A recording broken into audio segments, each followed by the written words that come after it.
Welcome back to Optimize Health, where we're making easy, healthy, and delicious meals. Today we're going to begin a series on estrogen dominance, low progesterone, heavy menstrual cycles, and all these other symptoms associated with that. And we're going to really be hoping to get more comments and feedback from you guys so we can answer your questions as we go through this series. I'm going to begin with estrogen dominance and some options for treating that today. Then we'll go into progesterone and how to maximize and optimize our progesterone levels.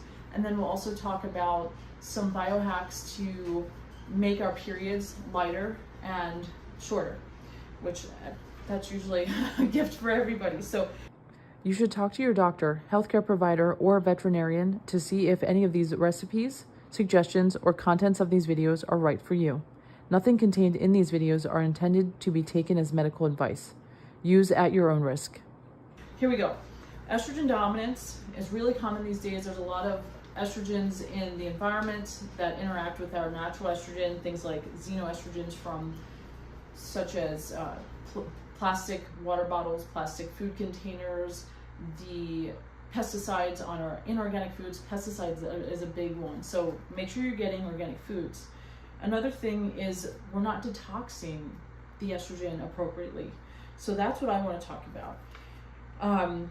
Quickly, I'll just list off some of these symptoms that women may see if they have estrogen dominance. This is how you'll know if you are dealing with this. Heavy menstrual cycles, fibroids, sluggish tiredness, anemia, a stubborn weight that's hard to lose, and migraines, acne, moodiness, symptoms of polycystic ovarian syndrome. How do we detox our estrogen? Well, you want to look at your cycle, even if it's not the most predictable, and you want to see that after your ovulation time, which is typically days about 10 through 16, you want to start clearing the estrogen out. Our body's doing this with our stool, with our sweat, with our urine, and so we want to stay hydrated. That's always helpful. We also want to have adequate fiber, and then there's specific things that might be helpful, like the cabbage family. It's called the brassica family. Eating these vegetables specifically, they contain diindole methane, which is DIM. DIM is commercially sold as a supplement to help with estrogen dominance. So your brassica family is like Brussels sprouts, broccoli, cauliflower, kale, arugula, radishes. There's more. Check out any of our videos. We cook with them all the time. And then some other things that is important to note is you need bile production. So eating bitter greens, eating enough healthy fats to get that bile out. And then you need to get the stool out of you. So all the fiber and staying hydrated, movement and exercise to help promote healthy, regular bowel movements. Another thing that might be helpful is during the first half of your cycle, fasting, intermittent fasting, and we do talk about that in another video.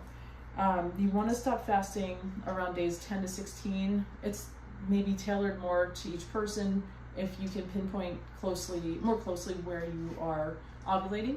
And then again, in the latter half of your cycle, which we'll talk about more in our next vid, is going to be pulling back on the fasting, and we have some ways to really help to pamper yourself and to promote that progesterone production. So I hope you guys got some good info out of this. Looking for your comments and requests, anything that I can clarify, and then moving into our next video, we look forward to seeing you there. So please like, share, and subscribe. Thank you.